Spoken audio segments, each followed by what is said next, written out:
ഇന്ന് കുറച്ച് ഡിഫറെൻ്റ് ആയിട്ട് നല്ല ടേസ്റ്റ് ആയിട്ടുള്ളൊരു ഫില്ലിങ് വെച്ചിട്ട് ഉണ്ടാക്കുന്ന അടൻ്റെ റെസിപ്പി ആയിട്ടാണ് വന്നിട്ടുള്ളത്. അപ്പോൾ പെട്ടെന്ന് തന്നെ നമുക്ക് റെസിപ്പിയിലേക്ക് കടക്കാം. എങ്ങനെ ഉണ്ടാക്കാൻ നോക്കാം. ആദ്യം തന്നെ നമുക്ക് വേണ്ടത് ഒരു 250 ഗ്രാം ശർക്കരയാണ്. അതിലേക്ക് ഒരു 1/4 കപ്പ് വെള്ളം ഒഴിച്ചിട്ട് നമുക്കൊന്ന് മെൽറ്റ് ചെയ്തെടുക്കാം. അപ്പോൾ കൂടുതൽ വെള്ളം ഒഴിക്കരുത്, ഒരു 1/4 കപ്പ് വെള്ളം മതിയേ. ഇതിവിടെ തിളക്കാൻ തുടങ്ങിയിട്ടുണ്ട്. ഈ ഒരു ടൈമിൽ നമുക്കൊരു 1.5 കപ്പ് തേങ്ങ മിക്സിയുടെ ജാറിലേക്ക് ഇട്ട് കൊടുക്കാം. ഇതിലേക്ക് ഒരു 1/4 കപ്പ് വെള്ളം ഒഴിച്ചിട്ട് ഒന്ന് ജസ്റ്റ് ഒന്ന് പൾസിലിട്ട് കറക്കിയെടുക്കാം. ഇത്രയും മതി. ഈ ഒരു പാകത്തിനാണ് വേണ്ടത്. ഒരുപാട് അങ്ങ് പേസ്റ്റ് പോലെ ഒന്നും ആവേണ്ട ആവശ്യമില്ല, ജസ്റ്റ് ഒന്ന് ക്രഷ് ചെയ്തെടുത്താൽ മതി. നമ്മുടെ ശർക്കര ഇവിടെ അരിച്ചെടുത്തിട്ടുണ്ട്. ഇത് നമുക്ക് വീണ്ടും ആ പാത്രത്തിലേക്ക് തന്നെ ഒഴിച്ചു കൊടുക്കാം. ഇനി ഇതിലേക്ക് നമുക്ക് തേങ്ങ ചേർത്ത് കൊടുക്കാം.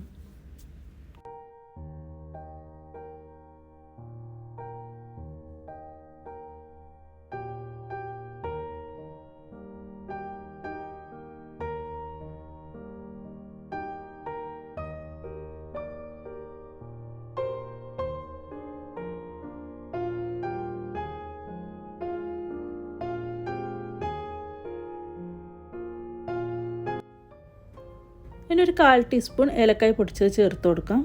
അതുപോലെ തന്നെ 1 ടേബിൾ സ്പൂൺ നിറച്ചും നെയ്യും കൂടി ചേർത്ത് കൊടുക്കാം. ഇനി ഒരു 1/4 ടീസ്പൂൺ ഉപ്പും കൂടി ചേർത്ത് കൊടുക്കുന്നുണ്ട്.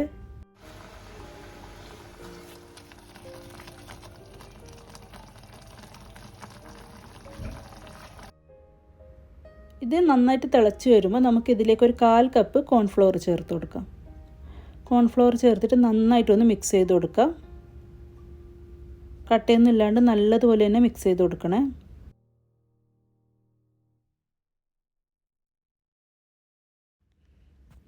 കോൺഫ്ലവറൊക്കെ നന്നായിട്ട് മിക്സ് ആയിട്ടുണ്ട്. ഏകദേശം ഒരു 5 മിനിറ്റ് കഴിയുമ്പോൾ അതിലെ വെള്ളമൊക്കെ നല്ലതുപോലെ ഡ്രൈ ആയിട്ട് ഈ ഒരു പാകത്തിന് കിട്ടും.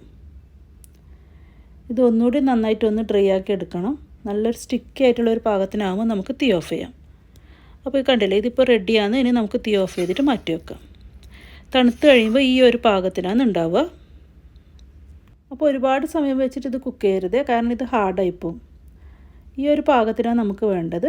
ഇതിനെ നമുക്കൊരു സൈഡിലേക്ക് മാറ്റി വെക്കാം.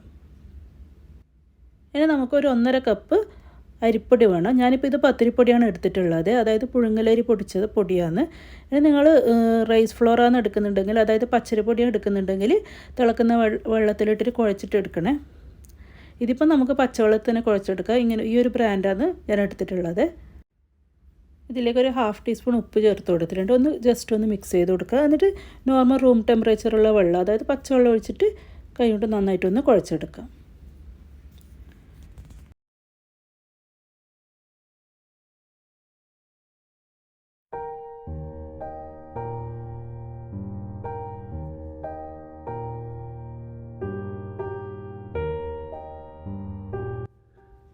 ഇതിവിടെ കുഴച്ചെടുത്തിട്ടുണ്ട്. ഇനി നമുക്ക് ഇഷ്ടമുള്ള ഷേപ്പിൽ ഇത് പരത്തിയെടുക്കാം. ഫില്ലിങ് വെച്ചിട്ട് അതായത് മടക്കിയിട്ടോ ഇലയട ചെയ്യും പോലെ ചെയ്യുക, അല്ലെങ്കിൽ ബോൾ പോലെ ഉരുട്ടിയെടുക്കാം. ഞാനിപ്പോൾ ചെയ്യുന്നത് ഈ ഒരു മോൾഡ് വെച്ചിട്ടാണ് ചെയ്യുന്നത്. ഇതിലിങ്ങനെ വെച്ച് കൊടുത്തിട്ട് നമ്മുടെ ഫില്ലിങ് കുറച്ച് വെച്ച് കൊടുക്കും. ഒരുപാട് അങ്ങ് വെച്ച് കൊടുക്കരുത്, കുറച്ച് വെച്ച് കൊടുത്തിട്ട് ഇതിൻ്റെ മുകളിൽ ഒന്നുകൂടി പരത്തിയിട്ട് വെച്ച് കൊടുക്കും.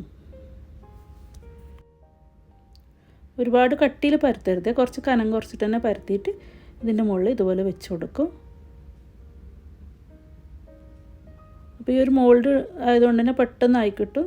നല്ലൊരു ഷേപ്പിൽ നമുക്ക് എടുക്കാനും പറ്റും. എന്നിട്ട് ഇത് പ്രസ് ചെയ്യുമ്പോൾ ഒരുപാട് അങ്ങ് പ്രസ് ചെയ്യരുത്, ചെറുതായിട്ടൊന്ന് പ്രസ് ചെയ്യുമ്പോൾ തന്നെ ഇത് മുറിഞ്ഞു വന്നോളൂ. ഈ ഒരു മോൾഡിൽ അതുപോലെ തന്നെ കയ്യിലൊക്കെ കുറച്ച് എണ്ണ തടവിയാൽ നമുക്ക് പെട്ടെന്ന് തന്നെ ഈസി ആയിട്ട് ഇത് ചെയ്യാൻ പറ്റും. കണ്ടില്ലേ, ആ എണ്ണ തടവിയതുകൊണ്ടാണ് പെട്ടെന്ന് തന്നെ ഇളകി വരുന്നത്. ഇതുപോലെ നിങ്ങൾക്ക് ഇഷ്ടമുള്ള ഷേപ്പിലാക്കിയെടുക്കാം. അപ്പോൾ വാഴയില ഇട്ടാണെങ്കിൽ വാഴയില ചെയ്തെടുക്കുക, അതാകുമ്പോൾ കുറച്ചുകൂടി ഈസി ആയിരിക്കും. ഇനി ഇത് നമുക്ക് അപ്പച്ചമ്പിൽ വെച്ചിട്ട് ഒരു 10 മിനിറ്റ് ഒന്ന് ആവി കയറ്റിയെടുക്കാം. ഏകദേശം ഒരു 10 മിനിറ്റ് കഴിയുമ്പോൾ തന്നെ നമ്മുടെ അട റെഡി ആയിട്ടുണ്ട്. നല്ല ടേസ്റ്റി ആയിട്ടുള്ള ഒരു അടിപൊളി ഫില്ലിങ് തന്നെയാണ് ഇത്. നിങ്ങൾ എന്തായാലും ഇതുപോലെ ഒന്ന് ട്രൈ ചെയ്ത് നോക്കുക. അപ്പോൾ വീഡിയോ ഇഷ്ടമായിട്ടുണ്ടെങ്കിൽ ലൈക്ക്, ഷെയർ, കമൻറ്റ്സ്, സബ്സ്ക്രൈബ് ഒക്കെ ഒന്ന് ചെയ്യുക. ഇനി അടുത്ത വീഡിയോ ആയിട്ട് വരുന്നവരെല്ലാവർക്കും താങ്ക്